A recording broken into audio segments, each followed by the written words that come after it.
Bienvenue dans cette nouvelle vidéo. Aujourd'hui, nous allons nous pencher sur une autre histoire fascinante et je vous demande de vous abonner à la chaîne pour que nous puissions vous proposer plus de contenu de ce type à l'avenir. Partie 1. Le livre oublié qui annonce la fin. Et si je vous disais qu'il existe un manuscrit ancien, plus ancien que la plupart des livres bibliques, qui prévoit un moment précis pour le jugement dernier? Un texte interdit pendant des siècles, jugé trop dangereux par les dirigeants religieux.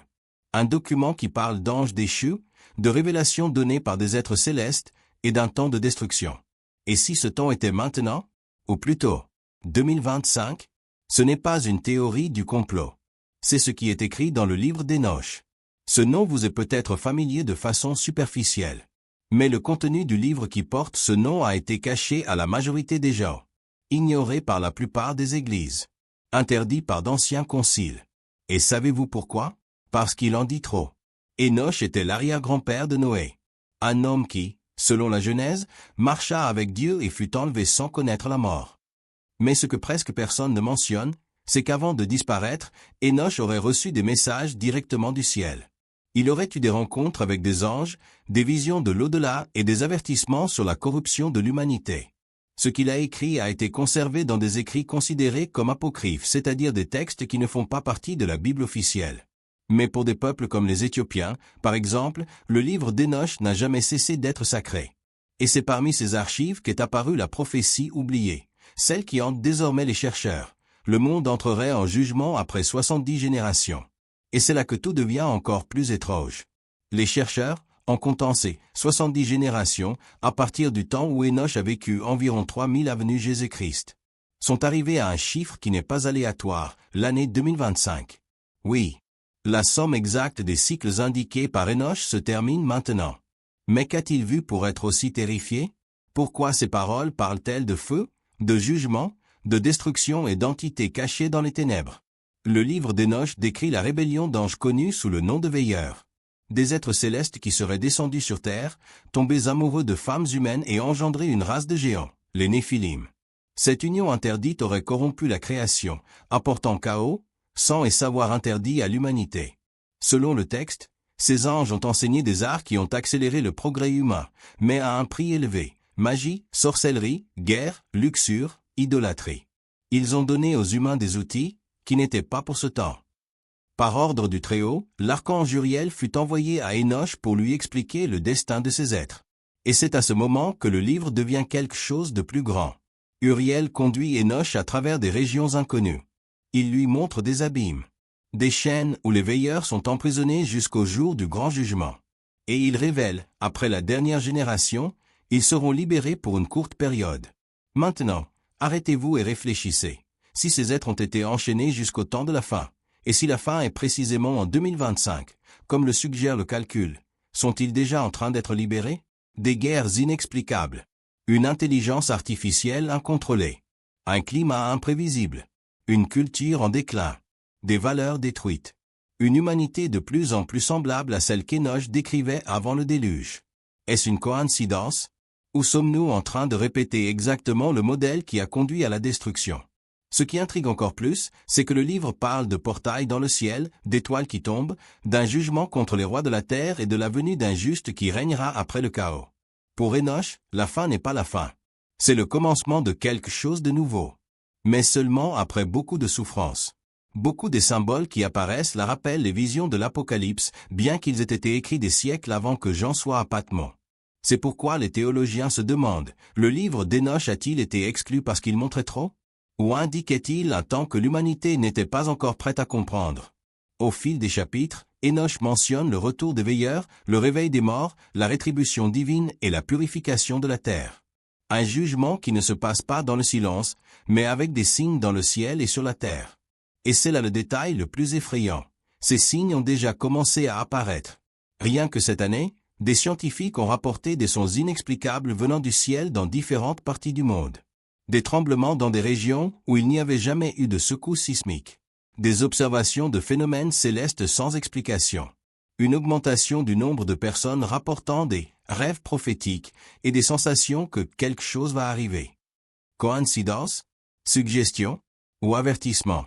Les alertes du passé résonnent dans le présent. Et, Curieusement, 2025 s'approche comme une date de plus en plus symbolique. Beaucoup disent que tout cela n'est que superstition. D'autres sont sûrs que nous vivons la dernière génération. Et la voix d'Enoch, silencieuse depuis des siècles, semble résonner avec plus de force que jamais. Maintenant, vous vous demandez peut-être, mais que va-t-il se passer exactement en 2025? Quel rapport ont les veilleurs avec cela? Existe-t-il un moyen de se préparer à ce qui vient? La réponse à ces questions n'est pas simple, parce que ce qu'Enoch révèle dans les pages suivantes est encore plus troublant que vous ne l'imaginez. Il y a un nom caché, un être qui contrôle les nations, un cycle déjà activé, et un trône céleste qui sera occupé par quelqu'un d'inattendu. Mais cela, vous le découvrirez dans la partie 2. Si vous aimez l'histoire, abonnez-vous à la chaîne, cela ne prendra pas 2 secondes et continuons avec la vidéo. Partie 2, le réveil des veilleurs et la génération du jugement. Dans la première partie, nous avons révélé que le livre d'Enoch parle de 70 générations avant que le grand jugement ne commence. Et que, selon les calculs des chercheurs, ce décompte s'achève exactement en 2025. Mais que se passe-t-il après cela? Le livre d'Enoch ne mentionne pas seulement une date approximative pour le jugement dernier. Il décrit un processus, une série d'événements qui précèdent la transformation du monde. Et tout commence par un réveil silencieux, le réveil des déchus. Les veilleurs, ces anges qui ont abandonné leur poste au ciel pour prendre des épouses humaines et enseigner des secrets interdits, ont été emprisonnés sur ordre du Très-Haut. Enfermés dans des abîmes profonds, scellés jusqu'à le fixer. Enoch a écrit que ces êtres seraient libérés, pour un court temps, avant le jugement dernier. Ils ne reviendraient pas comme avant, pas avec des ailes et de la gloire, mais comme des forces invisibles, agissant à travers des idées, des systèmes et des structures humaines corrompues. Maintenant, réfléchissez, combien de dirigeants, plateformes, entreprises et institutions fonctionnent actuellement sans empathie, promouvant le chaos sous le couvert du progrès? Ne seraient-ils pas, peut-être, des instruments entre les mains de ces entités oubliées? La corruption morale, le renversement des valeurs, l'attaque contre la vérité, le culte de la technologie comme un nouveau dieu, tout cela semble faire partie du tableau décrit par Enoch. Et ce qui est le plus inquiétant, il affirme que cette influence grandirait rapidement lorsque la dernière génération commencerait à se former. Mais, qui est cette génération? Selon le texte, c'est le peuple qui naît dans les derniers jours des 70 générations. Ils ne sont pas coupables, mais devront choisir un camp au milieu du chaos. Ce sont les derniers à entendre l'avertissement avant que le silence ne s'empare de la terre. Le livre d'Enoch décrit également des visions d'étoiles en guerre. Mais ces étoiles ne sont pas des corps célestes ordinaires. En langage symbolique, elles représentent des anges et des forces spirituelles qui livrent des batailles au-delà de notre compréhension. La bataille finale, selon lui, ne se déroulerait pas seulement sur Terre, mais aussi dans les régions célestes. Comme si le monde physique et l'invisible entraient en collision en même temps. Et voici l'un des passages les plus étranges et énigmatiques du livre. Et j'ai vu des montagnes de métal fondu, j'ai vu des fleuves de feu couler jusqu'aux confins de la terre, j'ai vu les trônes se préparer pour le juste qui jugera toutes choses. Ces images donnent des frissons. Surtout si l'on considère le contexte actuel, augmentation de la chaleur globale, éruptions solaires intenses, foyers de guerre avec des armes nucléaires et même des technologies qui manipulent l'atmosphère. Est-ce que tout cela est littéral? Ou s'agit-il de codes prophétiques pour notre époque? De plus, il y a quelque chose d'encore plus curieux. Enoch décrit qu'au temps de la fin, la connaissance augmenterait. Les gens couraient d'un endroit à un autre. Beaucoup auraient accès à des informations auparavant cachées.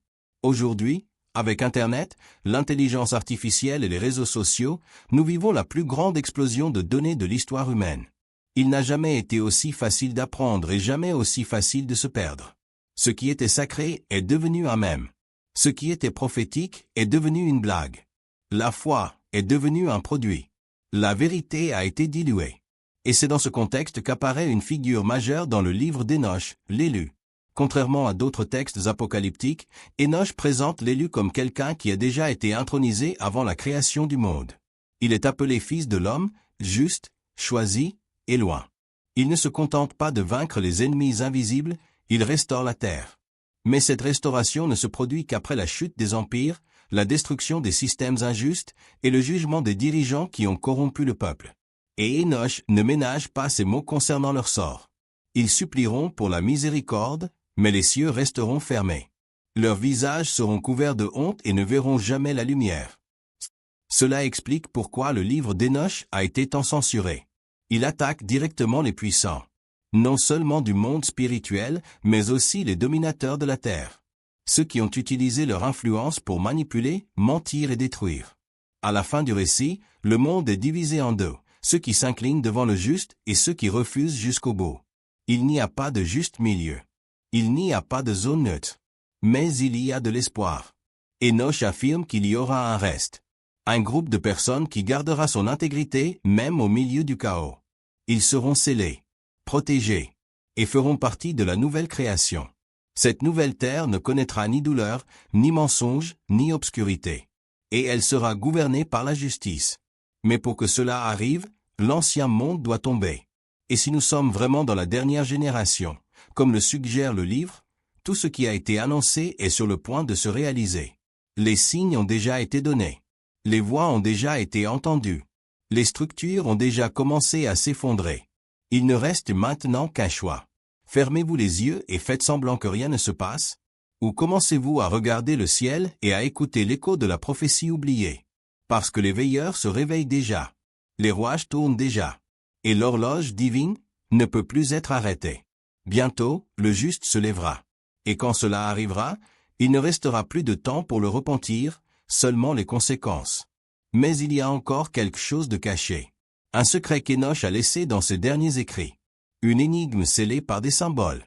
Un code qui pointe vers les vrais rois de la terre. Et vers le nom de celui qui est derrière tout, manipulant les générations depuis le commencement. Et c'est ce secret qui sera révélé dans la partie 3. Si vous aimez l'histoire, abonnez-vous à la chaîne, cela ne prendra pas 2 secondes et continuons avec la vidéo.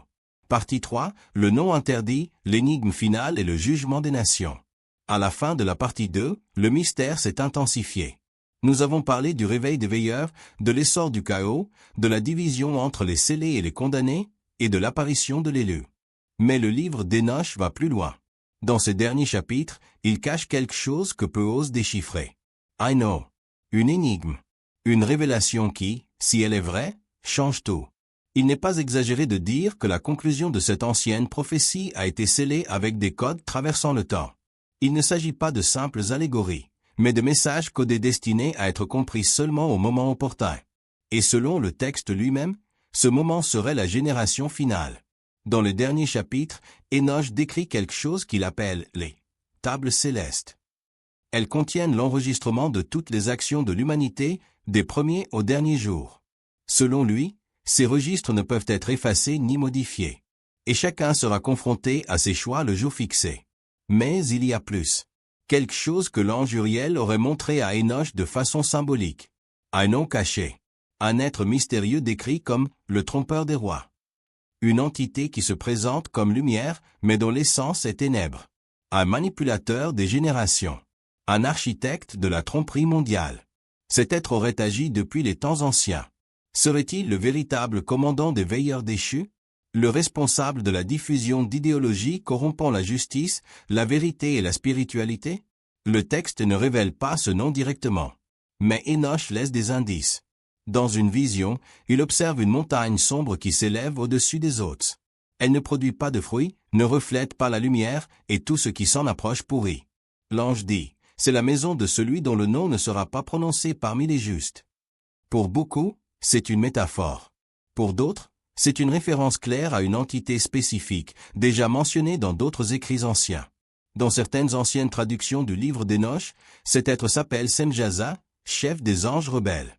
Dans d'autres, son identité semble fusionner avec une autre figure plus connue, l'adversaire. Celui qui, depuis le début, tente d'usurper le trône divin. Mais ce qui importe ici n'est pas seulement l'identité de cet être. C'est la manière dont il agit. Enoch explique que cette entité ne se manifeste pas directement. Elle crée des systèmes, inspire des idéologies, introduit des concepts qui paraissent inoffensifs, mais qui déforment peu à peu la réalité. Elle est derrière l'idolâtrie, la tyrannie, l'injustice et la manipulation des masses. Et voici le point le plus alarmant. Enoch a vu que, à la fin des temps, cet être influencerait des nations entières. Il prendrait place dans les structures de pouvoir. Et à travers des dirigeants, des mouvements et des organisations, commanderait une tromperie sans précédent. Une des visions les plus marquantes décrit des trônes vides occupés par des ombres. Des rois et gouvernants qui s'inclinent devant une voix qu'ils ne peuvent voir. Ils signent des décrets, modifient des lois, façonnent la culture, sans réaliser d'où viennent leurs décisions. Cela vous semble familier? De nos jours, nous voyons des décisions prises à l'échelle mondiale qui défient toute logique éthique et spirituelle. Une guerre déclarée contre les valeurs qui ont soutenu des civilisations pendant des siècles. Le bien est taxé de rétrograde. Le mal est promu en vertu. Le sacré est devenu une plaisanterie. Le mensonge se pare de vérité. Et si tout cela faisait partie du plan décrit par Enoch? Dans un autre passage, il relate une révélation encore plus troublante. Une étoile tombée qui entraîne avec elle le tiers de la lumière du ciel. Ce langage rappelle directement ce qui est dit dans le livre de l'Apocalypse. Mais dans le contexte d'Enoch, cette chute symbolise l'effondrement des institutions spirituelles. Un abandon de la foi authentique. L'inversion de tout ce qui était saint. Selon le livre, ce processus n'est pas naturel. Il est orchestré. Et c'est pour cela que le jugement doit venir. Non comme punition, mais comme correction. Comme un nettoyage total. Enoch voit les montagnes s'effondrer, les cieux s'ouvrir, les trônes divins se lever, et le Fils de l'homme descendre avec puissance pour juger. Mais avant cela, il y a un moment crucial, la séparation finale. À cet instant, tous sont appelés. Personne n'échappe. Chaque nom est lu dans les tables célestes. Et chaque action est confrontée à la vérité. Les justes brillent comme le soleil. Les impies se cachent, mais ne trouvent aucun refuge. Le trompeur, dont le nom ne fut jamais prononcé, est finalement exposé. Et son royaume, détruit à jamais. Cette partie du livre se termine par une scène puissante. Enoch observe le nouveau monde naissant. Une terre purifiée. Une humanité restaurée. Un temple de lumière où les scellés habiteront avec l'élu. Et dans ce décor, il entend une dernière phrase. Maintenant, tout a été révélé. Cette phrase semble résonner jusqu'à aujourd'hui. Maintenant, tout est en train d'être révélé. Le livre d'Enoch, si longtemps silencieux, est de nouveau lu, débattu, étudié. Et ce n'est pas une coïncidence. Peut-être parce que le temps est venu. Parce que la génération qui verra tout s'accomplir est déjà née. Peut-être que c'est toi qui écoutes cela maintenant. Toi. Si les calculs sont justes, 2025 marque la fin du cycle. La conclusion des 70 générations. La limite fixée pour que l'homme retourne à son Créateur. Le point final d'une longue histoire écrite avant le temps. La question n'est plus « est-ce que ?» La question est « es-tu prêt ?» Le livre d'Enoch n'a pas été écrit pour les anciens sages. Il a été scellé pour être compris par ceux qui seront vivants à la fin. Nous. Tout ce qui était ombre est en train d'être éclairé. Les codes sont en train d'être déchiffrés. Le jugement approche. Et maintenant, il ne reste plus qu'à faire le choix qui déterminera tout. Partie 4. Tout se passe maintenant. Et tu ne t'en es même pas rendu compte? Parlons sérieusement, maintenant. Jusqu'ici, on a parlé de choses qui semblaient lointaines. Des anges déchus, des prophéties oubliées, des noms cachés, des générations comptées depuis avant le déluge, tout ça ressemble à un vieux récit ancien. Mais si je te disais que ce n'est plus une théorie, ni un simple texte ancien, c'est en train d'arriver. Maintenant. Sous tes yeux. Et si tu ne fais pas attention, tu vas continuer à vivre en mode automatique.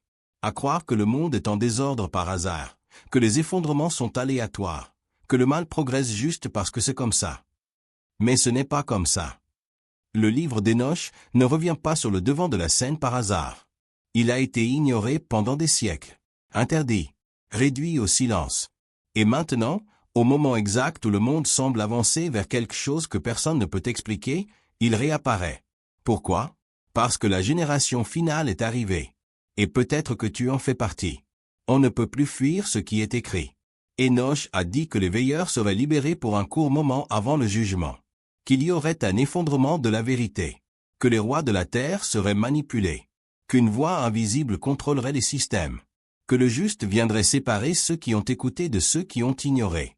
Ça te dit quelque chose? Regarde autour de toi. Tout est là. Des dirigeants qui parlent bien, mais qui sèment la destruction. Des plateformes qui te donnent tout sauf de la sagesse. Des gens qui croient que progresser, c'est abandonner les valeurs. Des personnes qui échangent la foi contre la célébrité, la vérité contre la visibilité, leur âme contre des likes. Ce n'est pas une exagération de dire « nous vivons ce qu'Enoch a vu ». Il l'avoue. Il a prévenu. Il a écrit. Et pourtant, peu écoutent encore. Maintenant, c'est entre tes mains. Tu peux continuer à penser que ce n'est qu'une coïncidence. Que 2025 passera comme n'importe quelle autre année. que les tempêtes sont normales, que les cris de la terre ne sont que des bruits naturels, que le désespoir émotionnel de millions de personnes est simplement dû aux réseaux sociaux, où tu peux commencer à voir. Enoch a vu des étoiles tomber. Peut-être pas au sens littéral, mais des symboles de grands leaders spirituels corrompus. Il a vu des rivières de feu. Pas forcément dans le sol, mais dans les paroles, sur les écrans, dans les décisions. Il a vu des chaînes célestes s'ouvrir. Il a vu un nom interdit être révélé. Il a vu le Fils de l'homme venir avec puissance. Et plus encore, il a vu un peuple se réveiller. La vraie question est, fais-tu partie de ce peuple? Parce qu'il y a quelque chose d'essentiel que beaucoup ignorent. Le livre d'Enoch parle des scellés. Des gens simples, comme toi et moi, qui ont choisi de ne pas plier face au système. Des personnes qui, même dans l'obscurité, ont gardé le cœur pur, les yeux ouverts et les oreilles attentives. Ces gens-là n'étaient pas parfaits. Mais ils avaient du discernement. Et ce discernement a sauvé leurs âmes. Aujourd'hui, ce qui manque le plus, c'est ça, le discernement. Nous sommes entourés de voix. Infos, influenceurs, intelligence artificielle, gourous spirituels, faux maîtres, théories, promesses vides. Et presque personne ne prend le temps de filtrer ce qu'il consomme. Personne ne s'arrête pour se demander, est-ce que cela me rapproche de la vérité, ou m'en éloigne? Et c'est exactement ce que veut le trompeur. Du désordre. De la confusion. Des gens qui courent après tout, sauf l'essentiel. Le temps qu'Enoch a vu n'était pas un temps de terreur pour ceux qui étaient prêts. C'était un temps de révélation, de justice, de fin des illusions, de commencement d'un monde réel, pur, complet. Mais ce monde nouveau n'est accessible qu'à ceux qui reconnaissent le bon moment pour se réveiller. Tu penses vraiment que les signes sont des coïncidences? Regarde les cieux qui changent, le climat en crise, le chaos moral, la froideur des cœurs, la banalisation du sacré, l'avancée incontrôlable de technologies que même leurs créateurs ne comprennent plus. Tout cela est la ligne d'arrivée des 70 générations. L'horloge indique déjà les dernières secondes. Et tu sais ce qui vient ensuite? La séparation. Ce n'est pas un film. Ce n'est pas une fantaisie. Ce n'est pas une exagération religieuse. C'est ce qui est décrit dans des mots millénaires. Avec des détails riches. Des mots laissés par quelqu'un qui n'est pas mort. Qui a été emmené directement au ciel. Qui a reçu le message des anges eux-mêmes. Enoch n'était pas n'importe qui. Il n'a pas prophétisé sous le coup de l'émotion. Il avoue. Il a vécu. Et maintenant, la prophétie frappe à notre porte. Tu vas l'ignorer? À ce stade, tu as compris que rien de tout cela n'est un hasard. Les forces qui ont agi dans le passé agissent à nouveau. Les portails s'ouvrent. Les trônes se dressent. Et les scellés commencent à être appelés. La dernière chose qu'Enoch a vue était un monde nouveau. Mais pas n'importe lequel. C'était un lieu sans mensonge. Où le trône de justice était visible. Où le mal avait été réduit au silence. Où ceux qui ont pleuré ont été consolés. Où la vérité régnait. Et il a vu qui y serait. Ce n'étaient pas les plus riches. Ni les plus populaires. Ni les plus religieux. C'étaient ceux qui étaient restés intègres. Ceux qui ont tenu bon, même dans le silence. Ceux qui ne se sont pas vendus. Ceux qui ont continué à lever les yeux vers le ciel quand tout le monde s'était agenouillé. C'est pour ça que tu lis, ou entends, ceci maintenant. Ce n'est pas un hasard si tu es tombé sur ce message. Peut-être que tu dois te réveiller. Ou peut-être que tu es déjà éveillé, et que tu avais juste besoin d'un rappel. Voici le rappel. La génération finale n'est pas une légende. Elle est réelle. Et tu en fais partie. Le livre d'Enoch est plus vivant que jamais. Le temps du silence est terminé. Les voix sont entendues. Les sceaux sont brisés. Ce qui était caché est révélé. Et rien, absolument rien n'arrêtera ce qui arrive. Mais tu peux encore choisir de quel côté tu seras quand tout commencera. C'est la dernière chance de t'arrêter, de regarder autour de toi et de réaliser. Nous sommes à la fin du cycle. Il ne s'agit plus de prévision. Il s'agit de réalité. Et la plus grande de toutes, c'est celle-ci. Tu as encore du temps. Mais pas pour longtemps. Si vous aimez la vidéo, abonnez-vous à la chaîne, laissez votre like et partagez-la.